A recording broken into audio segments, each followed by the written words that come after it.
The beginning of the UFC's 2021 schedule is rapidly approaching. We are here on the ground in Abu Dhabi ahead of UFC on ABC One. Farah Hanoun, this is your territory here. Does this continue to feel special? I know they're coming back more and more. Fight Island's becoming commonplace, but we're about to kick off 3 events in 8 days, 7 days. And what's your feeling? Does this feel like a big deal to you still?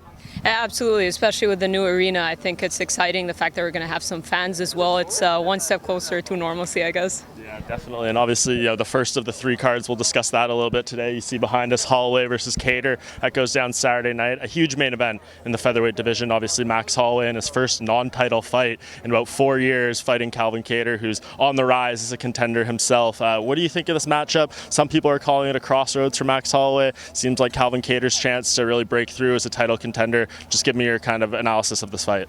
Yeah, absolutely, because Calvin kind of took the active approach to get himself up in the rankings. Who would have thought after he lost to Zabit that he would be one of the title contenders, right? I mean, Zabit and Yair didn't fight in 2020.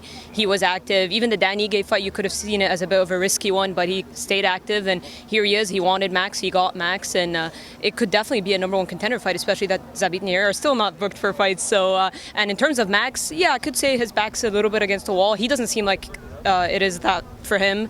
He seemed pretty chill. I know he felt like he won the last fight, and he made a lot of improvements as well. So it is an interesting fight. You don't want to 3 losses on your record in a row for Max, but I could see it as a number 1 contender for both. I guess it depends maybe on the outcome of Volkanovski and Ortega. Yeah, and Max telling me the other day, he's going into this fight thinking he's 0-0, which is a line that he's said many times over the years, whether it's coming off a win or a loss or anything. So it does seem his mind is in the right place. And if anyone's wondering why we're decked out in construction here, it's because the arena is not yet 100% complete. We are working towards that on Saturday night. The fans will be ready to go in there. The fighters will be ready. But an interesting card outside of the main event too, Farah. The co-main event, we have Matt Brown versus Carlos Condit, 2 longtime veterans of the sport, 2 of the most exciting welterweights we've had in the UFC, but it seems like there's a potential this could not only be one of their final fights in the UFC, could be both. Matt Brown telling us at Media Day this could be his last one. Carlos Condit revealing it's the final fight on his UFC contract. What do you think? Do you think we'll see, are we seeing both of these guys in the cage for the last time Saturday night?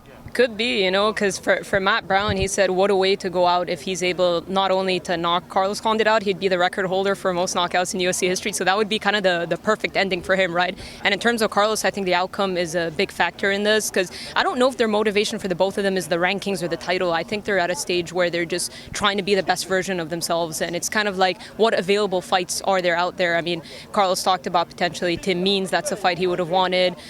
Maybe Robbie Lawler running that back. Obviously, that was a heartbreaking loss for him.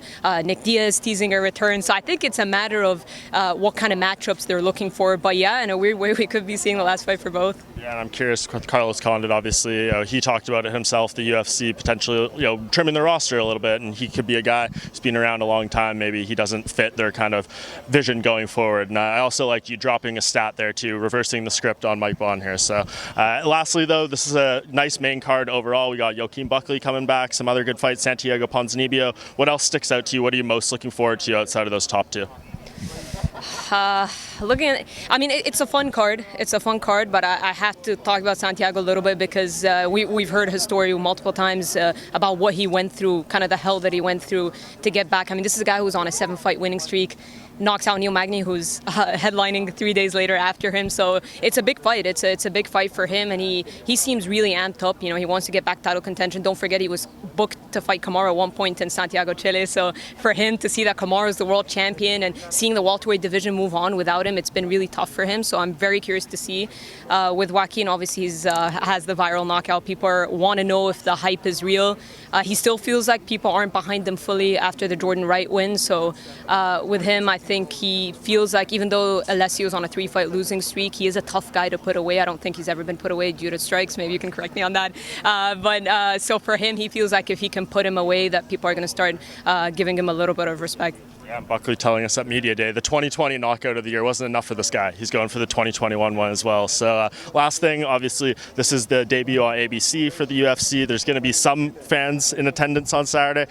Can you tell us, as far as the crowd, it's not going to be super full or anything, but the fans in this region, I'm sure they're very excited to be able to come actually witness one of these Fight Island cards in person. Absolutely, especially when you cap it off with Conor McGregor versus Dustin Poirier. I mean, obviously Conor is a very massive name in combat sports and sports in general. So you need a guy like that to kind of lure fans to come to watch the show and stuff like that. And kicking things off with Calvin Kattar and Max Holloway is a perfect way to do it. You got Munir Lazez, who's co-main event. That's big because he's a guy that trains out of Dubai, so that's big for the region. And it would have been weird not to have him fight and to have people like whether it's kids at his gym or whatever to come support him for the fight. So I think it's great. It's a step in the right direction. I think it's a little testing period, doing it with around 2,000 fans, but it'll be interesting. I don't think there'll be fans flying across the world, so it'll be within the region. But it's still a good thing to have fans, and an arena like that, it looks great. We just got a little sneak peek, so I think it'll be great. Sure, very excited. I haven't seen a fight myself live in about 11 months, so it's going to be a great event to kick it all off. Obviously, we got 2 more to come after. We'll be back talking about that. Farah Hanoun here. We also have John Morgan on the ground, and we will be bringing you guys tons of coverage around these upcoming cards here on Fight Island.